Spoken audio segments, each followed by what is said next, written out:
Hi guys, it's Kiara. Welcome to a new video. I'm going to be doing a Q&A video with my friends here. Hi, I'm James, a third year optom. Hi, I'm Claudia, and I think we're all third year optom students, so yeah. Hi, I'm Sherilyn. Hi, I'm Holly. Hi, my name's Molly. And I'm Kate. I am with Douglas. Hi, hello. First question, why did you choose optometry? So I just had a bit of history with it in the past, just with certain family members having certain conditions, and I guess just always having an interest in science. I thought it just kind of stumbled across it one day, and I thought, this is a great mix of something I'm interested in and something that is in my life, essentially. Well, I guess for me, because I started wearing contact lenses to control my myopia, and I still wear it at night. So ever since I was 7 until now, so it kind of just every time I go back to my optometrist to get an aftercare or just another checkup every 3 months, and seeing how all the machines work and everything, it just really piqued my interest. So ever since I was 10 or 11, so yeah, and that's where I got now. So I think for me, I always wanted to go into healthcare, and it's something that's quite specific and in depth, and it's also something that offers a good work-life balance and a lot of flexibility. My mom is an optometrist, so I have been hanging out in the store, helping out ever since I was little, so... Oh, I love that.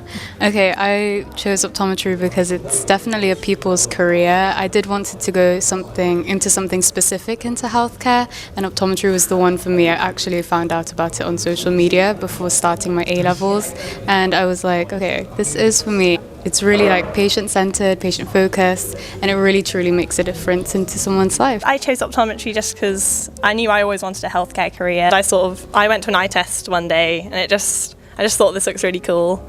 Then I just went up, read a bit more about it, and I thought it just sounds quite a cool career. You get to diagnose diseases and stuff just like a doctor can, which is really cool. But it comes out the sort of stress and long hours that being a doctor does, so it's quite cool. Yeah. And then my reason was sort of similar to Molly's actually.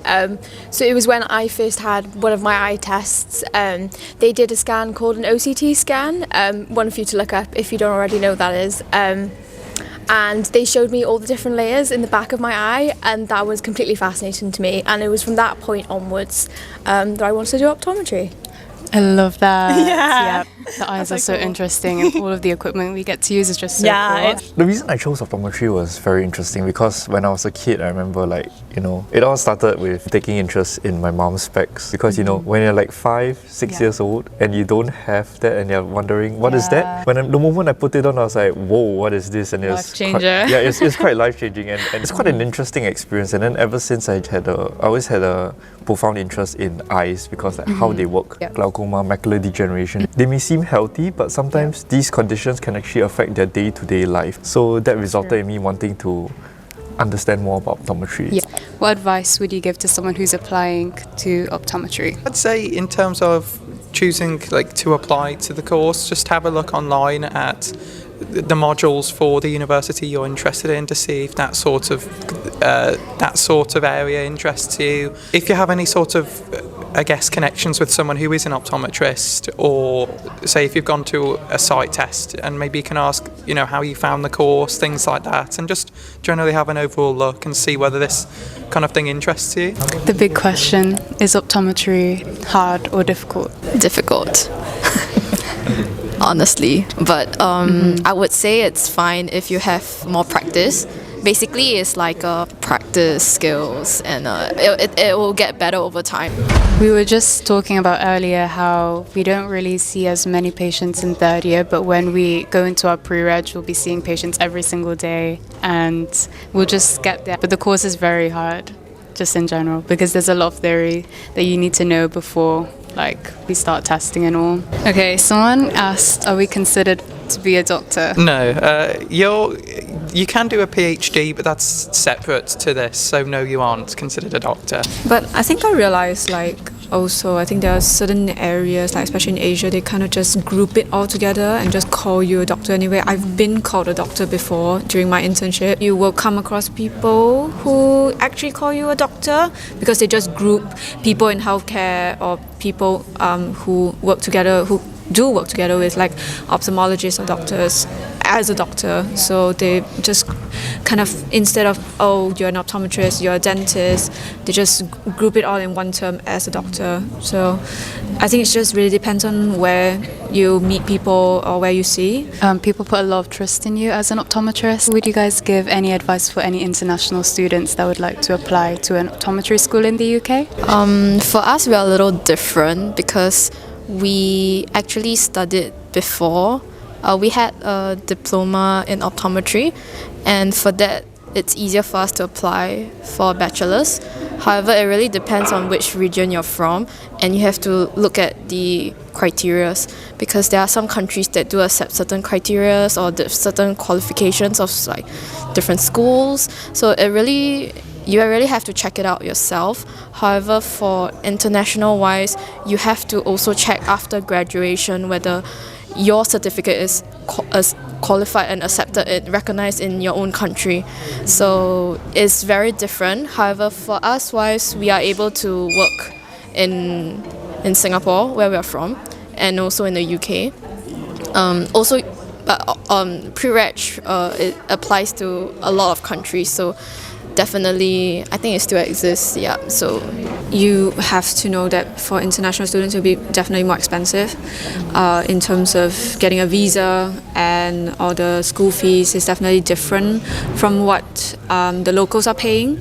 So, and apart from that, there's accommodation and just expenses in general that's going to be quite hefty, especially for like an international student. I mean, of course, the emotional side of things, like, you know, if you're not just being alone without your family and really having to make new friends and everything, which have been really lovely. So yeah, but I think what Sherilyn said is essentially what it is. Yeah, but that's of course only probably applicable to only Singapore, but not too sure about other areas or other countries. I think it's really inspiring that you guys like travel across the world to do optometry here. What happened is that after my O-levels, I applied to do a diploma in optometry. Yep. Because I'm from Singapore, and it's an international student, I'm from Singapore. Out of the two schools, I went to Singapore Polytechnic. In Singapore, they only offer optometry studies up to the diploma level. Pre-reg, I want to go and complete my pre-reg, full reg and everything. I then questioned myself why stop there. There's still a lot of things I didn't know. Context, because in Singapore, most practitioners are all diploma holders. And I didn't want to be one of those where I referred someone without knowing why I'm referring them or what I'm referring them for. So in terms of balancing time, there's definitely time doing things in your free time, so there's no need to sort of worry about that. I mean, I myself like to make videos, and I always have time for that every day. It's just about structuring your day well so that you do have time, but there's no need to worry about not having as much time. I mean, it is true sometimes you do finish a little later, maybe like a 5 or a 6 o'clock, but you'll have time at different areas of the day, and if you utilise your time well, there's always time to do things that you enjoy. How do you find a balance in uni? Are there any things that you do outside of university and studying? There obviously is a lot of work to do, but yeah, we do definitely get some free times, like in the evenings and on weekends and stuff. I do lots of crochet and stuff, which is quite cool. Like president? Yes, the president of the Crochet Society. Yeah, which is quite cool. So yeah, I do lots of crochet in my spare time, lots of journaling, calligraphy, lots of arts and craft stuff. I like going for walks and things as well, so probably what I do with my free time. Like you? Yeah, I'm the same. I have a couple of hobbies outside of optom, so it's not all just optom stuff. I really like photography and just being outdoorsy in general. I recently ran Cardiff 10K. Yeah, it's so cool. Thank you. I'm not really massively a sporty person, but I've still had like the chance to go and do those things, and you know, running and getting outdoors and just doing stuff like that is like gives you a break from all the studying and being indoors, because it can be intense. So it's important that you find things that give you a break from that, like being outdoors and like calligraphy. Yeah, and no, I agree. Doing your crochet as well. It's definitely important to have a balance, or you get too stressed. So. Definitely. We definitely get like a few hours free time in the evening, I'd say, and some breaks in the day, and then on weekends as well. Obviously, we have to catch up on some work over the weekends, but we get a few hours free time on the weekends, I'd say. One of the best bits of advice that we were given at the start of third year year, treat the week as a 9 to 5. So Yeah, you sort that's of very wake true. up at the same time every day, and then you sort of try and do your best from 9 till 5 and get as much done, and then after that then you've sort of got your own free time Yeah, to do that's so whatever, true. and then a little bit on the weekends in moderation depending on Yeah. what you've got coming on the next week. There is still a lot of free time Yeah. to do nice things as well, so it's not just all stressful. Yeah. But I'd like to add to that. I hope that reassures a lot of people who think that optometry is really stressful. It is, but you do get a lot of free time, and you do have time to hang out with friends, go to social activities and all, Definitely. join societies, do things that you love or you want to try out too, because there's so much things you can do in university. So time management is difficult, but it's doable. It's very, very intense for me because prior to me starting my studies here, I had to, as a Singaporean, I had to serve 2 years of mandatory military service. That means I didn't touch optometry for 2 whole years. A recommendation and a guide to stick to will be not more than 8 hours of work a day. They will actually plan your time well and to make sure they have enough rest. Focus so much on module and then neglect the others, that's not going to get you through as well. Like if you're just going to make your life all about studying, I feel that you kind of just lose yourself in that sense, because university is not all about studying. Like how next time as a working adult, you're not going to be working all the time. You still got to balance it with your family, with your friends. They need to go for binocular vision clinic, and it starts at 2, which is in 3 minutes. So I need to skedaddle and run. Bye. Thank you for having me. So in terms of transitioning from studies to real life work, I think, you know, we've got a lot left to learn, but I think that I am like looking forward to it, and I think that's sort of the same for a lot of other people on the course as well. I think we'll just see a lot more people when we start work compared to what we see now, and it will give us a lot of chance to like develop our skills and everything. And I think it'll be good like having a structured work day as well, so that maybe we have a little bit more free time, and you know, we can decide our schedule and things like that, which will be good. What are your lowlights and highlights of optometry so far? So I feel that a highlight of optometry has been the clinics in third year. I've really liked the more interactive side of things, to really break up the lectures. So I do really like that, and to be mixing with different people, and just to basically just get experience in like specialist clinics that you know, just basically a privilege to be in, like the glaucoma clinic, and just different parts of like highly specialised optometry that it's just great to be able to get experience with. My lowlights? None. Yes, none. Basically, I think communication with patients I really enjoyed that the most about optometry, and getting to know the patient well. Like for example, low vision wise, I think it's something that I did not expect, because to get to know the patient's visual difficulty, what help they need, and we need to ask a lot of questions which were really in depth, and that was not what I expected out of it, but I really liked that process. That was one of the highlights for me, because like to get to know the patient better and spend lots of time and ask them lots of questions is like to build rapport with them. Low lights, maybe a dissertation, yeah, but luckily it's all over because we submitted it last week, and it's but we have practical exams in 2 weeks, so all the best to everyone. So I would say, yeah, I agree in terms of highlights is just like going into different clinics, being able to like see that you can really make a difference to people's lives. I would also say a really good feeling is like when you finish the exams and it's just like the last day of exams and you know that like you tried your best and you've got some free time. Probably it's tricky to say. There's so many good bits. Having the opportunity to like make patients smile and stuff, which is nice. Like sometimes when we're doing eye tests in primary care and stuff, you'll get a nervous patient, but you can just, you know, calm them down and cheer them up just by chatting to them, which is really satisfying. Probably the low lights are just, it's quite stressful sometimes. It's probably just one of the bits I find trickiest. Yeah, but as long as you manage it well, you can deal with the stressful side of it. It's a lot of highlight. It's very fun and engaging. For example, practicals, they'll let you put in eye drops, and then let's say, for example, you can do refraction on what is like cyclopedic refraction, for example. Right, hospital attachments. Yeah. Those are really fun. When you're attached to a hospital, of course, sometimes, you know, you get a few doctors or practitioners that ask you questions, certain things to you, because But the thing is that they are not there to put you down. They are there to like, you know, educate and to teach you something. And I'll say that these hospitals actually really kind of brighten up the whole experience as a third year. Yeah. Would say low light, just probably in the middle of exam season when you're like tired and everything, and you're just hoping it goes okay. It does get really rough in exam season. People be cramming and staying up late and all, so we really do need to take care of ourselves. As for the low lights, honestly, there's not much. Sometimes I'm not interested in a particular module. Say, for example, neurophysiology, because some people might like it because they like to learn how the brain works with the eye. You're never really going to enjoy every single module you study. What is exam season like, and what advice would you give for exam season? Yeah, it can be pretty tough, but you just got to keep your head above the water and to keep pushing forwards, and to realise that if you're doing as much as you can, then there's no point worrying about things you've got no control over. So just put your best work in and don't beat yourself up over little things that you've got no control in. I mean, I'm not the best at exams, but maybe some tips would be like to study in advance. Of course, it's not easy because we have clinics every week. I feel like in exam season, it's really good to revise with people because it just helps to keep you motivated as well.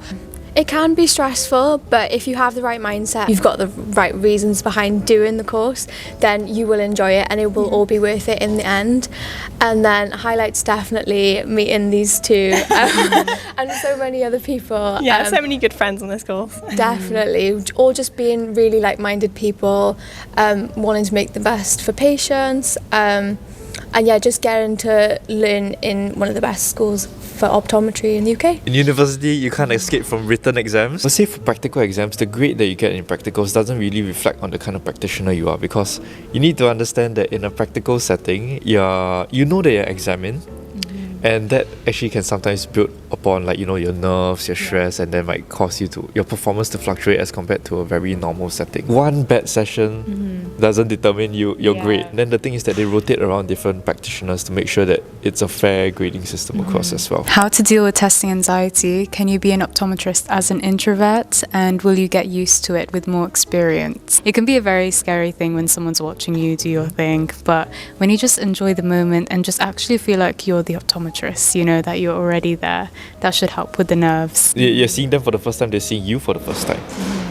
So I feel that really kind of eases the nerves and allows me to, in a way, practice more efficiently and more naturally as how I perform in the real world. Okay, so I would say optometry is open for introverted and extroverted people, because introverts, they're usually people who would like to stay at home or stay alone just to get some energy. For those introverted people, if their passion is truly to do optometry and to focus on, one-to-one patient-facing relationships and also cooperating with colleagues, really enjoy making relationships, positive relationships in the workplace. And honestly, you just have to enjoy the process, I think. And you shouldn't be upset or down about it if you're not there yet. The thing is that you can be an expert in the eye, but if you don't know how to communicate with patients, they won't feel easy around you, and they can easily request for another practitioner because they don't feel safe in handing over their well-being in your hands. So I would definitely say that social skills and communications are much more important skills that you have to pick up in university, because they help you build up your communication skills, especially if you're an introvert or if you have anxiety talking to people. I feel that there's nothing to worry about. It's really a step-by-step basis where you first start practicing on a friend and then you practice on paid patients, simulate being patients. And the thing is that even if you make mistakes in front of them, they're perfectly fine with it. No one's gonna judge, and this is the time to make mistakes. So it's all about exploring what is the best way for you to conduct your routine, what's the best way for you to communicate to your patient, because once you head out into the real world, everyone expects you to be professional regardless of the grade you get. They are looking more than beyond your actual written paper grades. Okay, so the next question is, what are your plans after graduation and after you qualify? Start my pre-reg, and for the far future I'm not too sure, but I know that this is what I want to go into, and I'll do my pre-reg and just basically see what's going to happen from there, whether I want to do further education in the field. But for now, I guess I've got to look into that when the time comes. Just doing pre-reg, and then after qualifying, just seeing where optometry takes me, really, whether that's to go into research into a specific disease, specialize into glaucoma or medical retina, or do independent prescribing, things like that. Optometry is very broad, which I love. Obviously, first step is get pre-regged out of the way. But yeah, after that, I don't know, just sort of like enjoy optom for a few years, maybe come back to uni, get some extra qualifications or something. That might be quite cool. Quite interested in the idea of like working part-time in a hospital at some point as well, which I thought would be quite cool. I don't know, just sort of see where it takes me, I guess. Yeah, I think there's a lot of different career paths that you could go down for optometry. You'll know by researching what's out there, and I'm sure there'll be so much more in the future to come. But one of the ones I was personally interested in, we have a clinic that specialises in children, adults and children with additional needs as well. And we've had opportunity in the third year to go in and sort of work with the optometrists who work there, who do such an amazing job. But yeah, it's been so fun just to see the work that they do in that clinic, and something that does particularly interest me. For me, it's a bit different because after I graduate, I'm actually heading home to do my pre-reg. So I'll be actually doing my pre-reg in independent. Oh, okay. That's And once I qualify out, actually in Singapore, under the National University of Singapore, they have actually started to on postgraduate courses that I can take, which is quite similar to one of it being co-managing retinal diseases, and the other one is managing glaucoma. Yeah, so these are the two courses that was just released last year, and I'm actually just take out on those courses to to better myself as a practitioner. Yeah, because for Singapore now we are learning how to triage patients, to manage them, filter them more effectively, because we want to reduce the burden on public hospitals. So that's when we come in, and this is the changes that has been put in place for now. If I were to continue my professional education, I would definitely choose to be a specialist optometrist. For example, I can choose to specialize in myopia control, from autokeratology to specialty contact lenses. But of course, I would like to have a wide range of specialties instead of just one. Maybe take up a few. We know of an alumni who's a lecturer. He comes back to teach us ocular diseases modules every year, and he's actually a ophthalmologist, and he was an optometrist here as well previously. What is your take on having a master's degree in optometry? So we are graduating with a bachelor's degree. However, the new batch, which is the next year, they will have a integrated master's degree, which is a 4-year course. Pre-reg is actually in the course itself, so which means when you graduate, you will be a full licensed optometrist. I would say that they have more practical skills in terms of they will have more, do you call it internships? Because you will be sent out to different stores to do your pre-reg, but it will be academic within the course. I would say it's pretty niche, and I think it's a pretty new thing, but it's pretty fun, right? Intense, yeah, but I would say that it gives you a chance to actually have more exposure, and also to know whether you want to continue with optometry or not, because to be honest, we do have exposure in school, but we don't see as many patients as we do outside of the school clinic. So this really let us know if we really like optometry and if we want to continue it. And also, I think the passing rate to be a full-fledged optometrist will be higher, because I think now the passing rate from pre-reg, it's 60%. With the new degree, I think there will definitely be more optometrists out there. Yeah, that's about it. Oh yeah, new masters, they don't wear scrubs like we do. They will wear like professional looking clothes. I think like more formal looking clothing, yeah.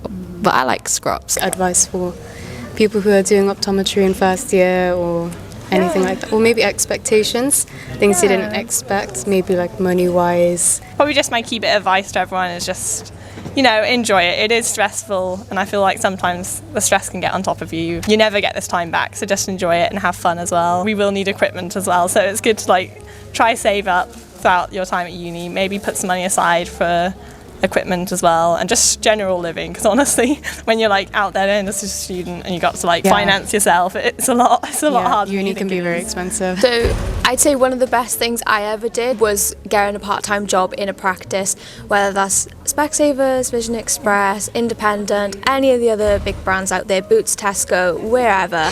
was definitely one of the best things I ever did. A bit insight into what the day-to-day life of an optometrist looked like, and it gave me more experience of being exposed to that sort of field, giving me a better idea if I would like the course. It's very rare that people do join the course and then decide it is not for them, and that is completely okay. It's better that you try these things and decide it's not for you than not to try. And seeing what the optometrist life is like, I think, is really good insight. Also help give you motivation as well for the hard career that you're about to choose, but very rewarding one also. And it definitely builds your communication skills, customer service skills Definitely. for this course. So try to get like a summer job or a placement in Specsavers or something if you can.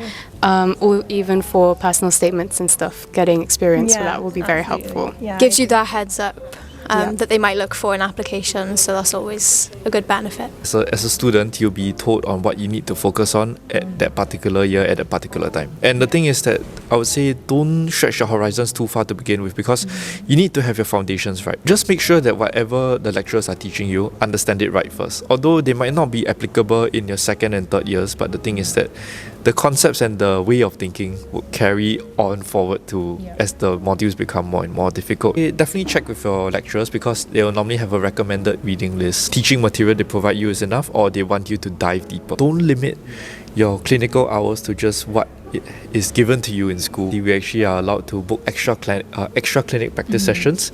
And this allows us to further hone our skills or things that we are not good at. Just look for opportunities to practice. Once it's over, you actually feel that satisfaction, like, oh, I've cleared it and I managed to do well. And it's also something to feel proud of, like what you said, just like accomplishing and learning all about these things. It really builds you up as an optometrist. Come in with an open mind and don't fret about things that you might not be good at. Regardless of how well you did in your A-level, the moment you enter optometry is all ground zero. Everyone starts from the same level. I would say make a lot of good friends, especially you're able to create a lot of nice memories together, from studying to discussion to hospital attachments to clinics. And these are the kind of things that, you know, would really take you a long way through compared to just coming to university to study. Guys, I think that just sums up all of our questions. Thank you so much for staying tuned. If you do have more questions, comment that down below. Thank you to my lovely friends. Thank you so much, Claudia, for joining. Thank you, Douglas, for being a part of this video. Thank you to Molly and Kate for being in my video. Okay, ready, guys? Mic testing, 3, 2, 1. Hello. Mic testing, 3, 2, 1. Hello, beauty. So that's what happened. It's become a one-to-one.